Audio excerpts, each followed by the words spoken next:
Alright, let's start with where we stopped in the last course and have a quick recap about market decision processes, Bellman equation, and their relation to the enforcement theory.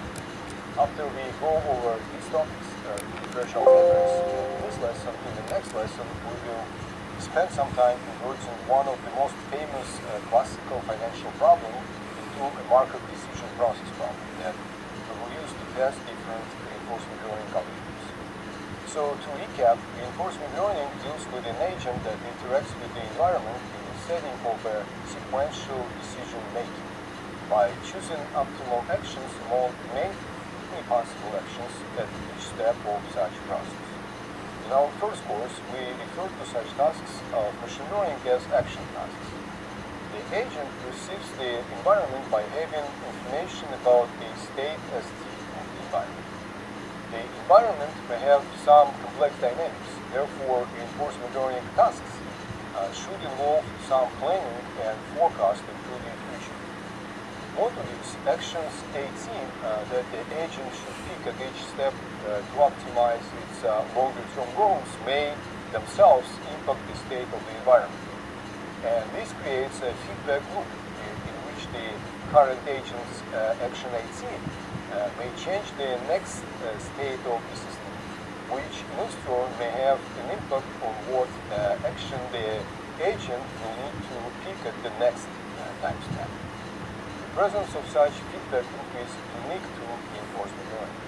No feedback loops ever appear in supervised or unsupervised learning. And this is because there is no question of optimization of actions in these settings, as action in these tasks is always the same. For example, in unsupervised learning, our task may be to cluster data. And clearly, in this case, the data does not care about how we or an agent looks at it. So there is no feedback loop. We also talked about two possible settings for reinforcement learning. Online reinforcement learning proceeds in real time. In this setting, an agent directly interacts with the environment and chooses its actions every time step once it gets information about the new state of the environment. A vacuum cleaning robot would be a good example of online reinforcement learning. Another possible setting is called batch mode or offline reinforcement. In this case, the agent does not have an on-demand access to the environment.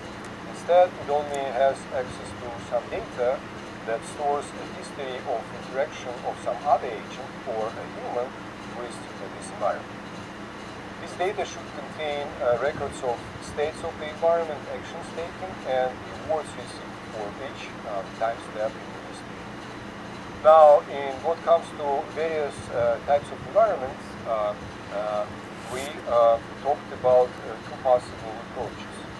If the environment is completely observable, its dynamics can be modeled as a Markov process. Markov processes are characterized by a short memory. The future in these models depends not on the whole history, but only on the current state.